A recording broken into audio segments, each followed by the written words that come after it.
And 3, 2, 1. Hi, I'm Gun Guy. And I'm... Do we want to start with that? Yeah, but... What would I go by? Ray and Ray. Yeah, yeah. 3, 2, 1. Hi, I'm Ray and Ray. No, I'm not Ray and Ray. Okay, take 3. Hold on. I want to throw on a hat. I want to throw on a hat too. You have a hat. I know I have a hat. Actually, I meant to have this on here too, so... Oh yeah. Works. Alright. Take 3. Or is it 4? Let's go with 4. And 3, 2, 1. Hi, I'm Ray. And I'm Ray. And we're Glock tonight. Yeah. Well, let's get this going. This is our first video we're putting out for YouTube. Mostly because we want people to know some things that we're doing, know what's going on in the world, bring you some perspectives that maybe possibly that you would like to see.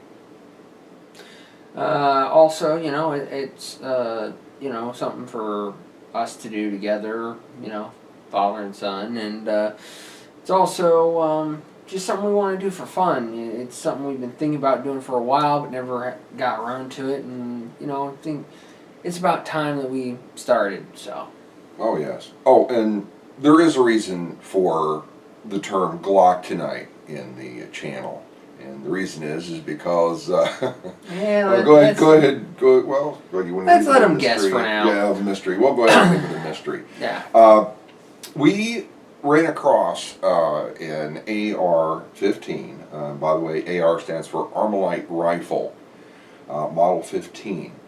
This is an actual Armalite rifle. It's an SPR Mod 1. It's a sporterized version of the original AR-15, which by all intents and purposes, this was the original manufacturer of the rifle. Colt ended up licensing it and doing fairly well with it. But we picked this up for around $360 at a local gun store. We're friends with them, and they were looking out for us, and we found this rifle, and well, frankly, this is going to be our project rifle. And Ray's going to kind of tell you what it came with and what we're going to be doing with it. Alright, so this here is the rifle. It is a standard Armalite AR-15 SPR Mod 1. 16-inch barrel, standard, you know, Delta front sight, and so on and so forth. Now, when we bought the rifle, it was in fairly good condition, but it was obvious somebody had just thrown it in a closet. They bought it probably during the scare and then never used it, maybe shot it once from what we can tell from how the hammer looks, and they just threw it in a closet, and then when they need money they sold it. Well, problem is there's a bunch of people trying to sell used AR-15s right now because of the scare, so they couldn't get much, but apparently they got enough. So the local gun shop we went to was like, hey, you want this? We were like, yeah, we do. So we asked them what they could do us for, and they said about $360 after tax and everything. It was about it was almost $400. But not a bad deal, especially considering a brand new AR-15 from Smith & Wesson or Armalite is usually running between $500 and $600, and comes with a nice front sight on it instead of one of those railed gas blocks that you'll see on like the DPMS Oracle, which is pretty much about the same price range as those two. I don't really care for those. They're just too bulky to put a rail over, and it's really hard to get any front sight that will line up with a rear sight properly on a AR that way. So I think the Delta sight is just a better option. Now we've got a plan for this rifle, and that plan is we're going to try and upgrade it budget-mindedly. Now I know there's a lot of series out there on YouTube about upgrading from a base budget rifle, but a lot of times you'll see them throw a lot of high-end items in there, like in Iraq Veterans case. They threw a Geisley trigger in there, and they threw a Geisley rail on there. The Geisley trigger that they threw in there is almost $300, and the rail that they threw on there is almost $400. And we're trying to go more budget-minded. We're trying to go with a more budget-minded, practical approach that's not going to break the bank. I mean, a few things might be a little on what most people would consider the expensive side, but they're not going to be insanely priced. It could be pricey if you wanted it to. Trust me, it can be very pricey. You can definitely take a base AR like this and build it into a $2,500 rifle if you wanted to. We're not going to do that, but our main thing with this is building a budget upgrade gun. We're going to try and use as many used parts as possible. That way you get an idea of what you can do and not necessarily have to buy brand new everything and the best of everything, and still get a very functional, very good rifle going for you. An overall percentage-wise is you should be able to find parts and pieces for less than half the price that they are brand new. Magazines. You can find used magazines, which are perfectly fine. You can also rebuild the magazines for pretty cheap. And honestly, though, when it comes to magazines, especially for 5.56, there's plenty of budget mags out there. Oh yes. You can get surplus aluminum GI mags for like $5-10. You can get P mags for about 15 to 20, and you can usually get hex mags depending on where you're looking for around 10. So depending on what you're looking for, you're not going to be spending too much on a magazine. It's definitely going to be cheaper than buying, some magazines on the market like, but yeah, just keep that in mind. You don't necessarily have to buy new magazines, but you will be able to find plenty of new magazines for a relatively affordable price, and they'll work just fine. PMag is a well-known magazine made by Magpul. They're sturdy. I mean, I wouldn't want to go into combat with them. You drop them off a roof and they tend to explode, but for the most part, they're a pretty damn good mag for at home or at the range gun. It's a good mag. Now we're trying to make this rifle into what we call a budget-minded home defense / range plinker, and you can make a 5.56 rifle into that. Suggestion for ammo is the 55 grain Hornady VMAX. VMAX, yeah, VMAX. Yeah, Hornady VMAX. Now this isn't our first AR rifle. It's our first AR rifle in 5.56 that we're going to be dealing with, and there's a lot of fans of the 5.56. It's militarized version of the 223 Remington that was designed by the British for NATO.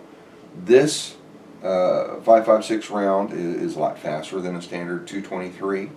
Packs a lot more punch, and the weapon was designed for mostly close quarters battle or closer quarters battle to be accurate and deliver some decent energy out to about 200 yards.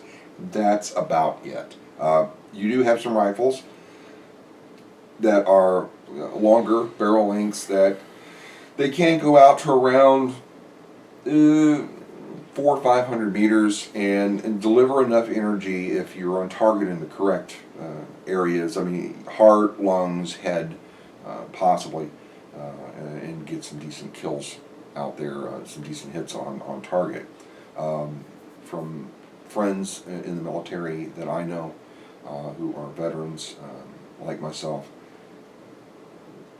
M4, great CQB weapon, great urban infighting. However, when it comes to delivering, the final knockout blow on a guy who's approximately 500 meters away up on a tower shooting at you, or in some hidden location, I'm sorry, the 7.62 by 39 delivers a hell of a lot more power, more than double the speed and or not the speed, but the energy at that same distance. And that's what it was designed for. It wasn't not necessarily that, and considering accuracy, the M4 is based off of the AR-15 that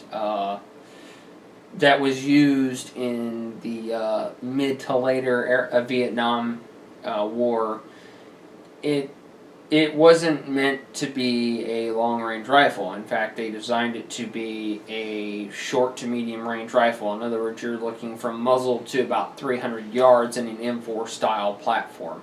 Now, people have tweaked the M4 platform quite a bit, come out with specialty barrels and ammo and stuff that will work better in 16-inch barrel platforms and get out to 500-600 meters, but I mean, you're still looking at a round that isn't going to do what it's designed to do past 200. It mostly is designed to, with the full metal jacket that it was designed for, a 55 grain ball. It was designed to hit and tumble after it hit the target, basically doing damage. The problem with that is you're not always guaranteed a kill. You're not always guaranteed that you're going to end up stopping the person, and the reports were that it would take 5, 6 or more rounds at distance. That's, I mean, distance is over 150, 200 yards on some of these targets out there in Iraq, Afghanistan, those areas. But in the jungle, being that you have short distances and a lot of jungle around you, this thing would punch holes through targets at close range, and a lot of it would go out there, and they believed volume of fire was probably a better... Now, something to note, something that's been really looked at lately by a lot of the firearms community, mainly the ammo manufacturers, especially Hornady. I mean, they looked at their SST, for instance, which was supposed to be their long-range performance round, and they discovered something very important for everyone to know. At range, your bullets will not perform the same as at muzzle, where most people test the rounds. In other words, he was talking about the 55 grain that their M4, well, the M16 was originally designed to shoot. Yeah, it tumbles when you get between muzzle and 200 yards, but past that, it pretty much puts straight holes through the target. And the reason why is because past that distance, it has lost so much speed and so much energy that it's not doing what it's designed to do. Yeah. Now, you look at other rounds, like the Mark 262, which is a well-renowned round from the military right now. It's a 77 grain open tip match. Well, you'll find that past probably 200-300 yards, that tip won't expand very much, and it's pretty much putting straight holes through the guy again. So Hornady found out with their SSTs, because people were complaining at longer range it wasn't doing what it was supposed to.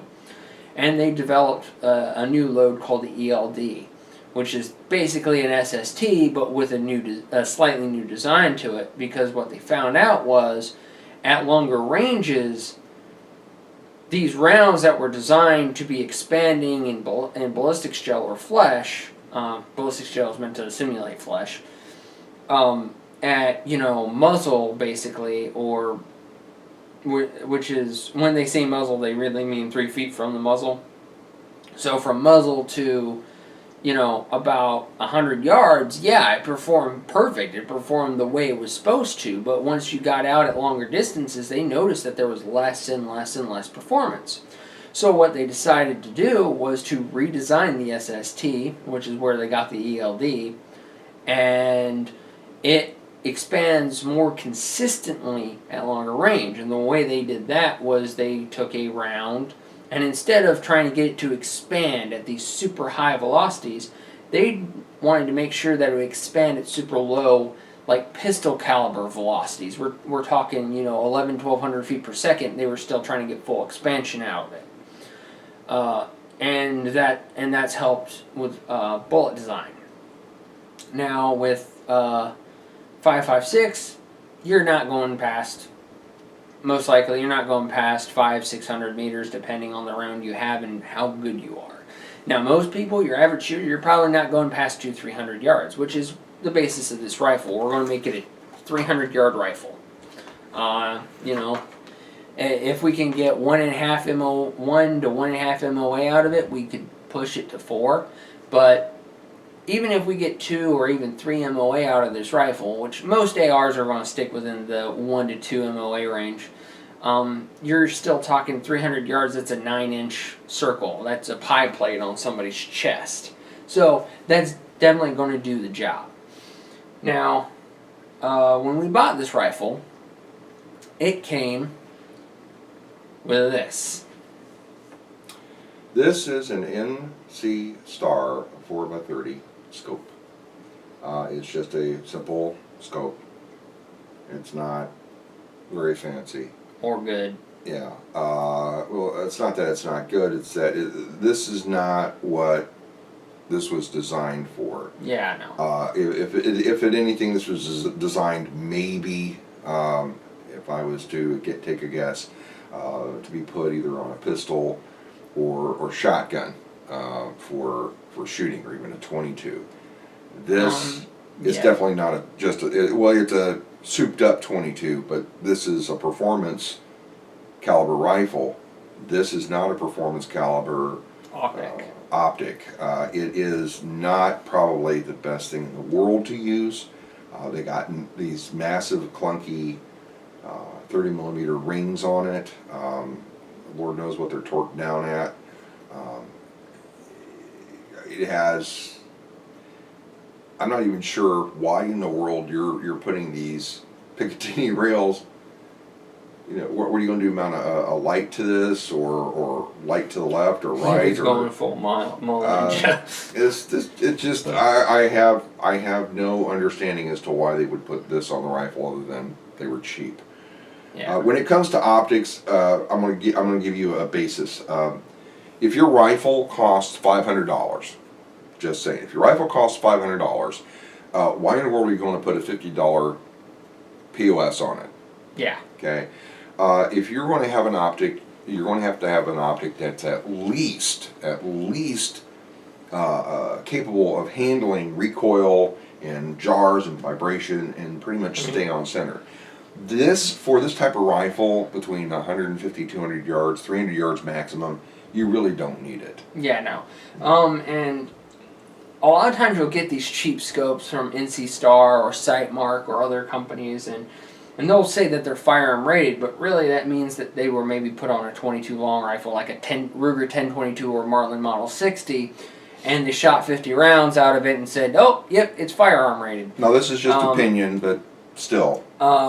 Most time you're not going to use these on an actual gun. They'll fall apart on an actual gun. I see a lot of like airsofters use them, and that's perfectly fine. For airsoft, this is perfectly fine, because if you're not got a lens protector for it, you're probably going to be busting glass on it, every other game. So having a $50 optic really isn't that big of a deal. And honestly, for airsoft, it's clear enough to see 100, 150 yards where you're not really going to be shooting past that. It's airsoft. You're not getting extremely long range. But we're replacing that. Our first thing to add to this rifle is a little optic I got for $170 used at the same gun store. It was about a year ago. It was a trade-in. It was a trade-in. I've had this for a while. I got it because it was $170, and even though we didn't have a rifle to put it on, I was like, $170? Sold. This is a Vortex Venom Red Dot, and it's a 3 MOA model. So it's not anything, super precise for a red dot. I mean, your most precise red dots are usually only 2 MOA anyway, but this will allow you to go out to 300 fine. It's got the Vortex riser mount on it, so that'll match up with the Delta front sight, and is a pretty good solid optic. I mean, if you want to go with a cheap optic for a rifle, you're not going wrong with this, because this normally is about, at our local gun stores, we see them around the 240 range. You're talking 235 to 245. They're not that expensive, and the riser mount is about, I would say $50. but in my opinion, it's not that NC Star or Sightmark are bad companies. It's just that they're putting out some very lower end products that if you're just going to use it for a specific purpose and not want necessarily the toughness of higher end optics like Vortex and Burris and Aimpoint and EOTech. But then again, this is about, we got this for $140. 170. Or excuse me, 170. It's $170. I'm sorry. We got this for $170 versus the equivalent for an EOTech or an Aimpoint that would be more like $1,000. No, about 500, 500 to 600. But well, I'm talking about like the higher end models. Yeah. Yeah. 500. No, not 1,000. 500. Okay, we'll say 500. Okay, maybe I'm a little bit high on the price, but still 500. But for the price, Vortex has probably the best damn warranty on the market. If things go wrong with this thing, if it gets busted, send it guess in, what? You they send fix it in. or repair it. They fix or repair it or replace it. No questions asked. Now, two other great options for cheap red dots to throw on a rifle like this that's going to go 300 yards and that's about it. One of them is the Primary Arms Red Dot. I forget the specific name for it, but it is an excellent budget red dot. It runs about the same range, about $200 to $250 for a red dot. It's a T1 micro Aimpoint style red dot, so it does fairly well.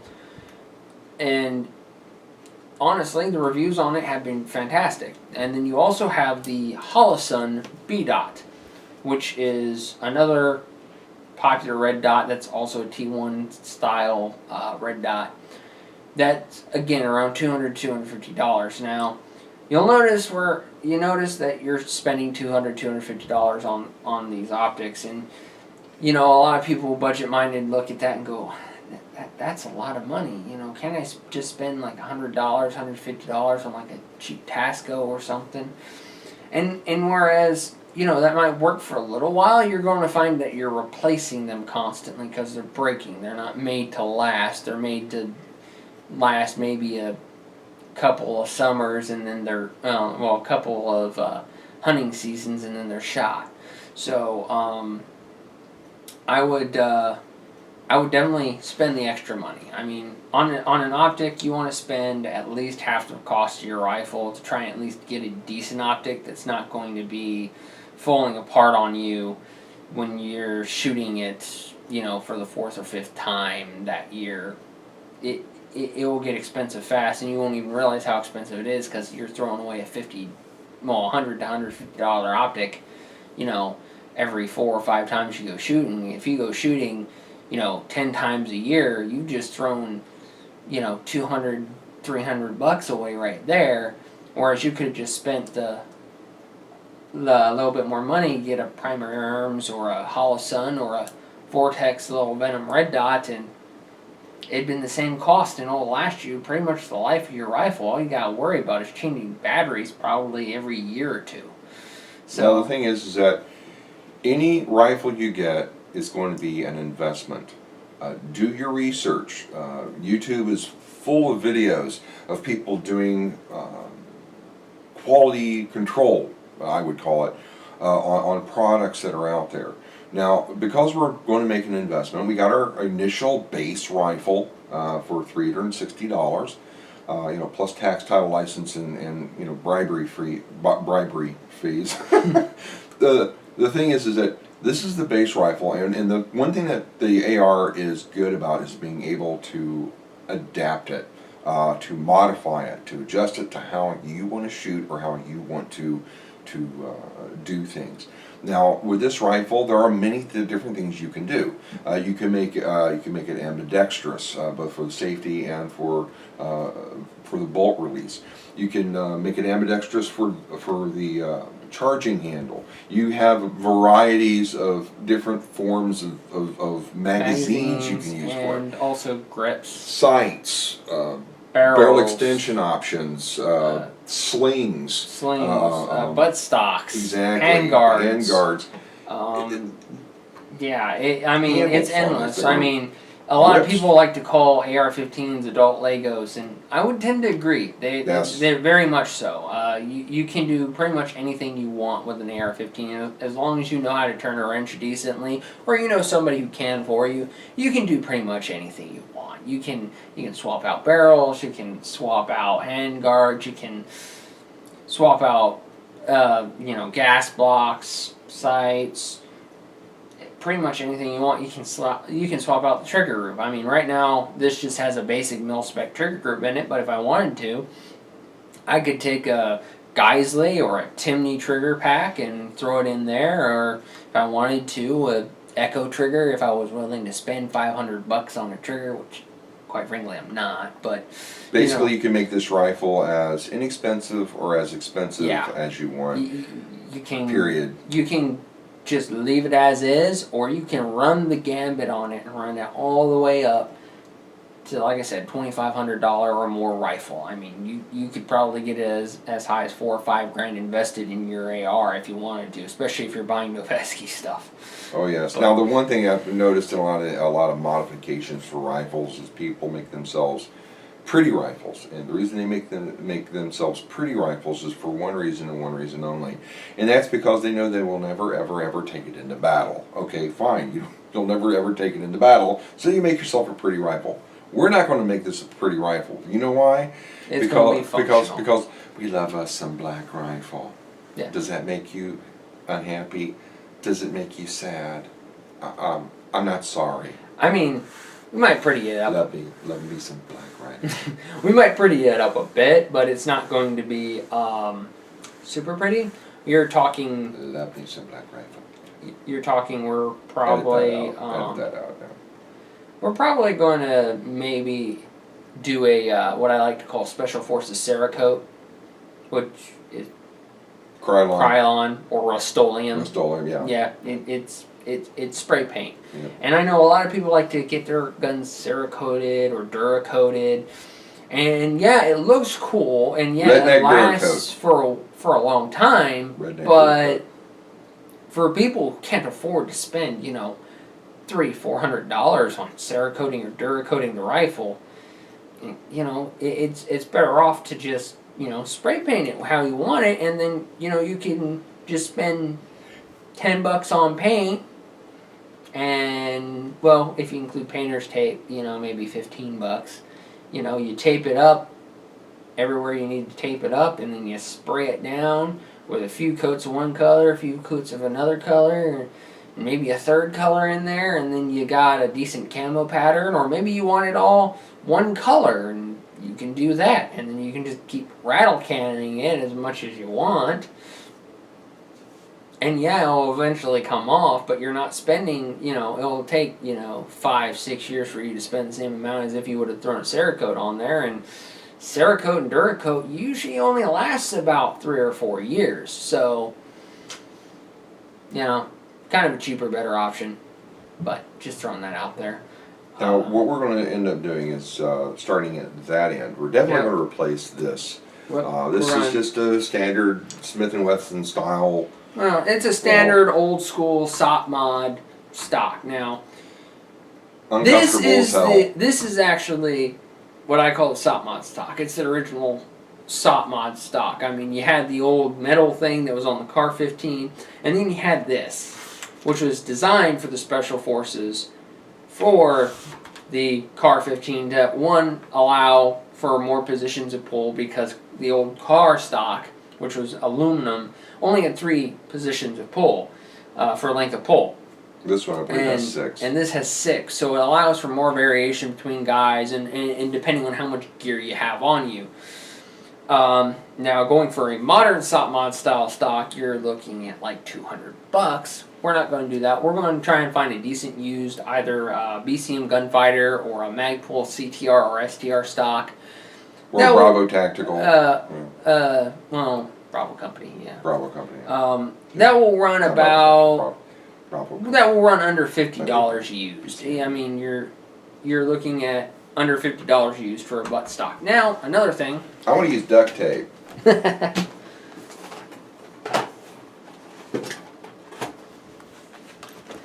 Another thing we're going to throw on there is we're going to throw a Hexmag grip on there. I got this for free from a guy.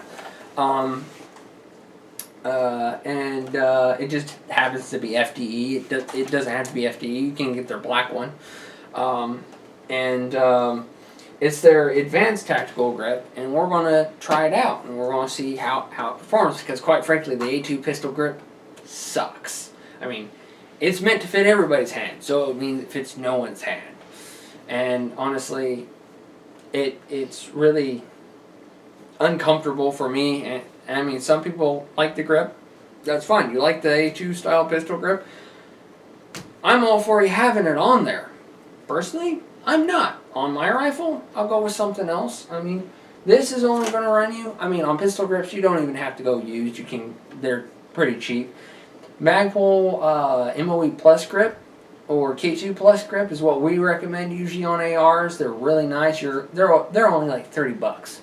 This is only about $30 as well. It comes with different angles that you can throw on it, and you can get grip tape for it. So that, if you like that skateboard tape feel on your guns, you can have the skateboard tape feel on your gun. Now, the thing about this is that we're going to leave pretty much the central part of the rifle standard, but we are going to change, like you said, we're going to change out the buttstock. We're going to change out the grip. We're also going to change out the charging handle. The charging handle to a Core 15. To a Core 15. There's nothing wrong with the base charging handle on an AR-15. It's functional. It works. It's great. It's just we like the Core 15 charging handle because it offers a little bit wider surface to catch your hand on while you're racking the rifle, and it's a little bit beefier in the section that actually engages with the receiver. So you don't have to be worried about it breaking off and constantly coming out and coming in your face as you're shooting your rifle. Also, you don't have to worry about the spring as much. People don't realize there's actually a spring in a carry handle and base carry handle, so they can last the entire life of the rifle. You might have to replace the spring. So, getting a little bit better carry handle, you're generally not going to have to worry about replacing the spring. They put pretty beefy springs in aftermarket carry handles. Now, this wonderful little handle up here for grip is going to get changed out. Yes. The original design was perfectly fine. It's got the holes on the top, holes on the bottom, allows airflow through. But if you fire this rifle for any length of time, after about 2 mags worth of ammo, this starts getting very warm. Hot. Very hot. Warm, yes. You're talking, you'll see 300 or 400 degrees on that handguard in no time. Depending on how heavy you're using it. If you're wearing gloves, you're not going to notice it's getting that hot until it is that hot. Now, for general, just plain old plinking use, it's going to be fine. You're maybe going to put 50 to 100 rounds through it at the range. That's fine. But if you're somebody who likes to practice a lot and you're putting 200-300 rounds through this rifle a day, or not a day, but at each time you go to the range or more. I mean, I know some guys that go through 1,000 rounds every time they go to the range. I couldn't do that, but some people have that money or that capability. You don't want that handguard. I mean, it's fine if you're doing like basic plinking, but we're going to change out the handguard. Now, we also are going to get another addition onto the rifle. Is we're going to get a rear sight, preferably a folding rear for like a SIG or a Troy. Something that's good, solid, decent, not going to cost you a bunch of money and break the bank when you buy it. Something that'll be good with co-witness. Something good with co-witness, and we're probably going to go used. I mean, you can get a SIG rear used or a Troy rear used. I've seen for about $50. Which seems to be about right. I mean, a full set of SIG fold-ups is $130, so that's not too bad. As far as the rest of the rifle goes, we're probably going to leave it as is. Really, the bird cage on, most likely. Yeah, I mean, there's really no point in putting a compensator on a 5.56. I mean, some people like to do it, and that's fine, but you gotta realize it's 5.56. It doesn't have a lot of recoil in the first place. A compensator really doesn't matter that much. I've shot AR-15s and 5.56 with and without compensators. There's not a hell of a lot of difference. I mean, the only big difference I see is when you go from a unsuppressed rifle to a suppressed rifle. You get more gas in the face, but you see a huge reduction in recoil there because you got, an extra pound or two on the end of the gun. So that's where I see huge recoil reduction if you're trying to reduce the massive recoil of 5.56, but I don't really massive recoil, but still, there's a thumb. Oh yeah, massive recoil. Yeah. But I hurt my shoulder on that one when it happened. Fired it once and decided, no, I can't do that, man. I was traumatized. I had to go to safe space for. Okay. Oh yeah, PTSD. I got PTSD because I fired a rifle that's almost as weak as my regular .22.